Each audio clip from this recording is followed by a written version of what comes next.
if you want to make a really great game, you have to be with a great team.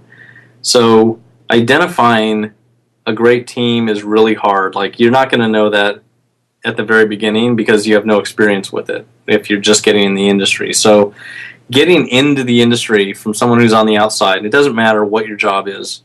The jobs that are easier on the outside, the ones that are like the writing and the sound and the music, QA and those kind of things, they're on the outside of art, programming, and design. Those are the three cores, right? And those are the ones that get the most intensity.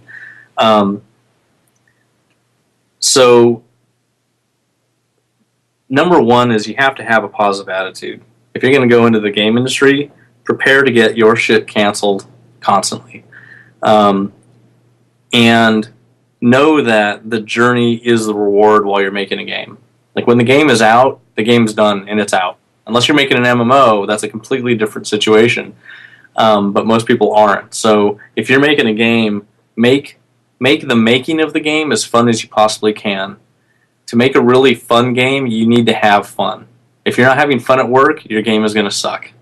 So you need a positive attitude, and you need to work as a team with everybody and try and bring the team up and have fun in the environment that you're making the game. Make that environment really fun, because a lot of stuff will come out of that you never expected. And always have the optimism, because it's, it's not easy like everybody thinks it is. It takes a lot of hard work, especially for the core disciplines, to get to the level where you could make something like a Doom or a Quake type game. It takes a lot of years. When we made Doom, we did that in 1993, and I'd been programming at that time for 14 years. And Carmack and Tom was a programmer as well. We'd all been programming for the same amount of time. So when we got together, we were experts, and it was a small team of 4 people that were really good at what they did. It was like the Beatles, and people have compared us to the Beatles, and they're not really far off. I mean, they were really good when they got together. Kind of like Led Zeppelin, right? These groups don't come in as novices and just kind of see what happens. These people know how to do it, right? So it's really lucky if you can make a game out of a team that isn't very good. It's really lucky. To make crazy world-class stuff, you have to be really good. So, expect to do that after you're really good. And focus on getting really, really good at what you do, and be very, very positive about it. That's going to help you more than anything, because people want to be around positive people. And if the economy sucks, or it's really hard to get a job, if you're a positive person, you're not going to have a hard time, because you're going to have a lot of recommendations. You're going to be somebody that everybody wants to work with. If you can get your name around, always network as much as you can. If you want to get a job doing something, find someone who is awesome at doing that, who is in the industry, and seek them out at GDC and make a friend of them as fast as you can. Because you want to ask them questions about what it takes, and what they do to get good. So you got to be serious about it, and you have to be positive. Those are the 2 biggest things that can push you forward, and survive through the industry. Because, right now, since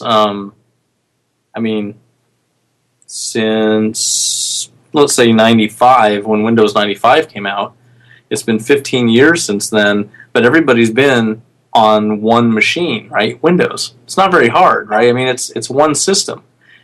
And a lot has not changed on Windows. It's still the same kind of hardware, etc., right? But to live through all of the generations of hardware that I've lived through and gone through, right, where you're discarding knowledge every time you go through another big change, like, oh, I know BASIC, throw that away. Now I know 6502, throw that away. Now I know 8086, garbage. Pascal, garbage. Like throwing away. You got to learn new things, or you will not survive. Even though the Windows platform has been around for 15 years, and it looks like it's going to stay here, that makes it easier on everybody, but there's still changes happening in technology anyway, and you have to stay up on those changes. And if everything changes overnight, prepare to change overnight, or you're going to be part of the last people that used Windows or the last people that used whatever just got, thrown in the trash. So yeah, it's important to just keep pushing forward, be positive, and one of the biggest questions that I get asked is, hey, I want to make a game. I have some people that want to make a game with me. We got our own little team, but how do we get money from publishers, or how do we do we do a demo, or how can we make a game? How do we start a company? How do we blah blah blah, right? And the clearest, cleanest global advice I can give anybody if they want to start a company and they want to make a game with a team and they want to be id Software again, or they want to just do their own thing, is don't ever ask anyone else to give you money to make a game. You need to do it yourself, and you need to do it at home on your own time, because that's the least risky thing you can possibly do. You're not quitting your day job. You are doing it in your spare time, which shows extreme dedication if you actually do it. And you will test a team out better than anything if you're asking them of that time. If you're asking people to be in the same place at the same time after work, and you guys can actually finish making something, you have a team. And you have a better chance of succeeding and owning everything that you make than going to work as a cog in some giant developer somewhere. So doing it yourself, takes dedication and hard work, but you will win more than most people understand. And that's always my big advice for everybody: is just do it and don't wait. And don't ever wait, and don't ask for anything.